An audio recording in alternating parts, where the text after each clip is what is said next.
Hope you enjoyed our 6th episode on all the tips, the do's and the don'ts on running and how to prevent injuries. From your feedback, we've had a lot of people asking about plantar fasciitis. So this episode is all about what's really going on under your heel. So welcome back to the Runner's Soul, and it's the podcast where running meets science, stride by stride. And I'm Sharon, as usual, your resident podiatrist, runner and foot nerd. Okay, runners, let's lace up and dive into today's stride. So we're kicking off with a brand new season on plantar fasciitis. And this time we're going to zero in on one of the most common and frustrating injuries for runners and everyday movers alike, plantar fasciitis. Now, plantar fasciitis is a very common condition. It doesn't just affect runners. It can affect kids, women. I see a lot in people who are on their feet if they have professions like nursing, chefs, just occupations where they're on their feet all the time. They're probably on like concrete floors, and usually they're not wearing correct shoes. So if you've ever felt that sharp stabbing heel pain when you get out of bed in the morning, or that ache that creeps in after a long run or a long run day on your feet, you know just how painful and uncomfortable it can be and how much it slows you down. So today it's the first episode. We're going to unpack the basics. We'll explore what the plantar fasciitis actually is, what's going on under your feet, and why it matters. Not just for the runners, but for anyone who stands, walks, or moves through life. By the end of this episode, you'll understand the foundation of this condition, and in future episodes, we'll build layer by layer causes, diagnosis, self-care, treatment, prevention, and finally, what can we do to nip it in the bud and get rid of your heel pain for good so it doesn't come back. Let's set the scene. It's early morning and you swing your legs over the bed, ready to face the day.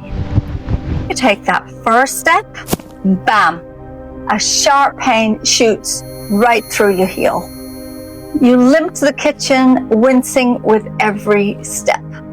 It feels like you've stood on a nail and it's gone right up your foot. Ouch! That pain has a name. Plantar bloody fasciitis.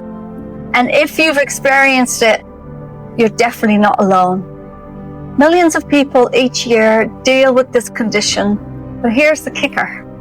Despite how common it is, it's also one of the most misunderstood injuries out there. And it's important to know where to go because, of course, you get this pain, you think, what will I do? Oh, I'll make an appointment with the doctor. And the doctor will do his best. He'll give you anti-inflammatories. He might even offer a cortisone injection. But lo and behold, you get a little bit of relief and then it comes back again. Then you get some relief and it keeps coming back. So let's pull back the curtain and see what's really going on and what you can really do to eliminate this problem for good. Let's meet your plantar fascia. To understand plantar fasciitis, we sort of need to get familiar with the star of the show, the plantar fascia itself. Now, what is it? It's just this big long name that, people just don't understand what it is, basically. It's just a big medical term that doesn't mean anything to a lot of people unless you've suffered with it before. And then as soon as you hear the word, you know exactly what it is. So it's a thick, fibrous band of tissue, and it runs along the bottom of your foot, from your heel bone all the way to the base of your toes. So if you imagine your foot as a bow and the plantar fascia is like the bow string, it's stretched tight and it holds your arch together and helps you move with strength and stability. So every single step you take, this fascia absorbs shock. It supports your arch and then springs you forward. It's working overtime, whether you're walking, running, or even just standing in line at the grocery store. Remember, we talked in previous episodes about how when the body is in motion, it's 3 to 5 times your body weight pounding through your body. So the plantar fascia has a very important job to do. And like any structure, if you overload it or you strain it repeatedly without giving it the care it needs or allow it to heal itself, it can start to fray and break down. It can become inflamed, it can be stretched, and that's when the problems begin. We'll now discuss what plantar fasciitis actually is. So first of all, let's clear something up. The name plantar fasciitis makes it sound like it's just a little bit of inflammation, because itis is the medical term for inflammation of. So if you have fasciitis, inflammation of the fascia, like tonsillitis, inflammation of the tonsils. So it's a little bit more than inflammation. And the truth, it's a little more complex. In the early stages, yes, there will be irritation and some inflammation.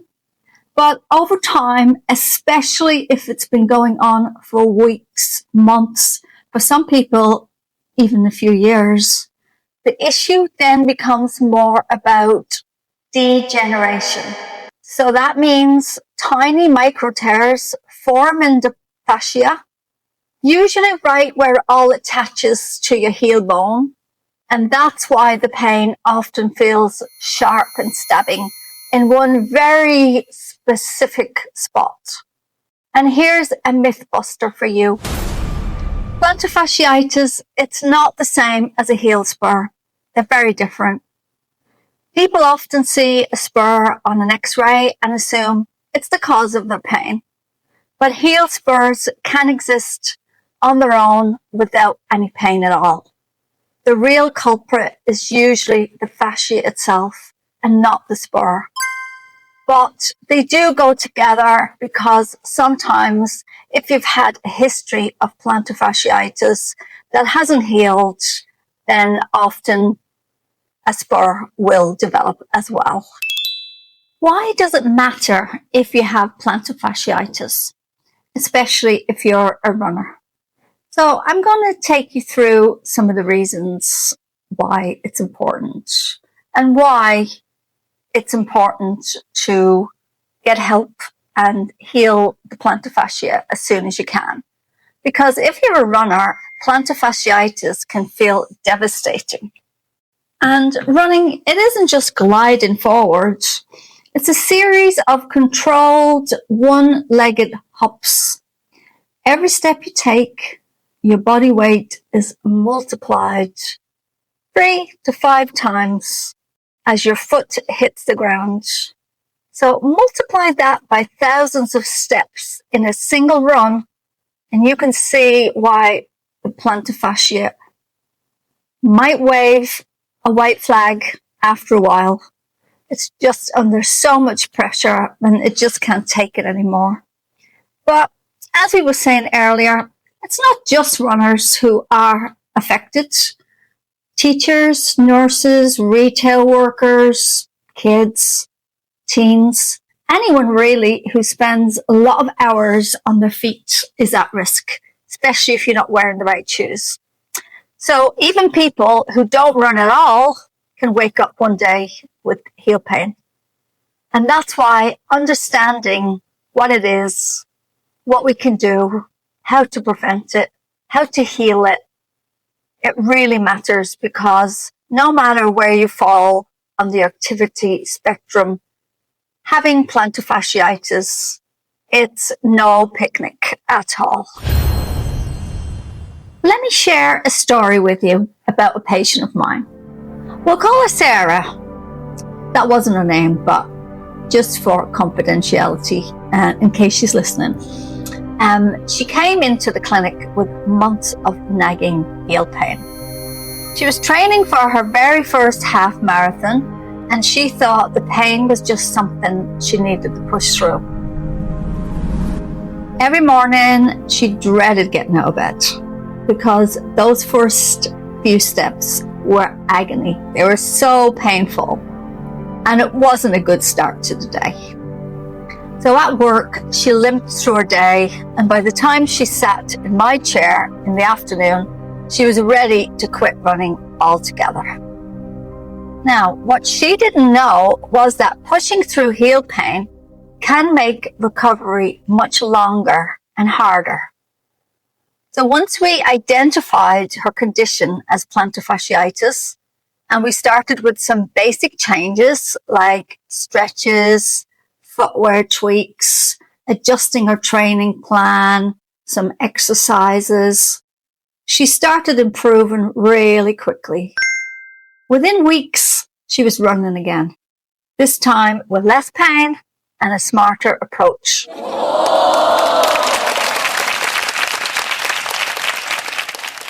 So the takeaway for all this is don't ignore heel pain. It doesn't make it go away. And in many cases, you'll just make it more acute. The other problem with trying to put up with the pain is it's going to change your gait.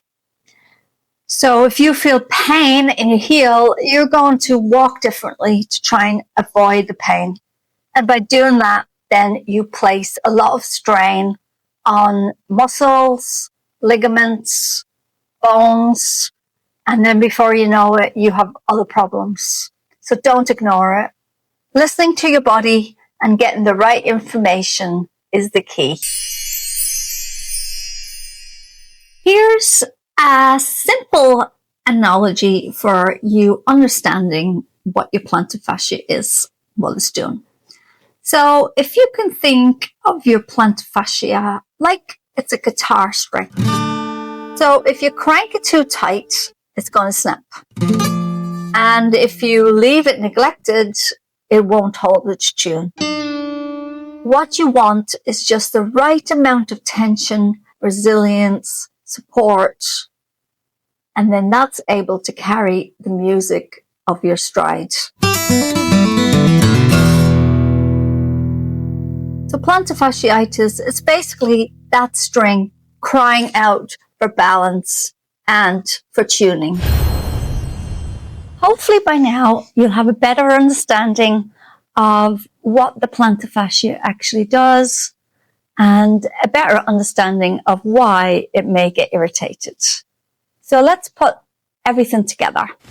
So the main points we need you to establish is that the plantar fascia is a thick band of tissue supporting your arch like a bowstring. Plantar fasciitis, that happens when the tissue gets irritated or starts to break down or starts to be pulled, almost like repetitive stress injury. And it usually happens near the heel. Now, it's not the same thing as a heel spur, so don't let that myth fool you. And it does matter for everyone, not just runners. So if you use your feet, which we all do, even kids can be affected by plantar fasciitis. You could be at risk. So understanding this foundation is the first step towards recovery and prevention. Now that we've covered what plantar fasciitis actually is, then the next logical question is, why does it happen in the first place? In our next episode, we'll lace up and tackle the why behind plantar fasciitis, and we're going to dig into the hidden causes. From overuse to footwear fails, from tight calf muscles to biomechanical quirks, we'll break down the risk factors so you can see where you stand and what might be setting you up for your heel pain. So don't miss it. And hey, I'd love for you all to join our community on Facebook. It's a great place where you can share your stories, connect with real people, and keep the conversation going beyond the podcast. I'll drop the link in the show notes so you can join us there. So until then, keep moving smart and take care of those feet.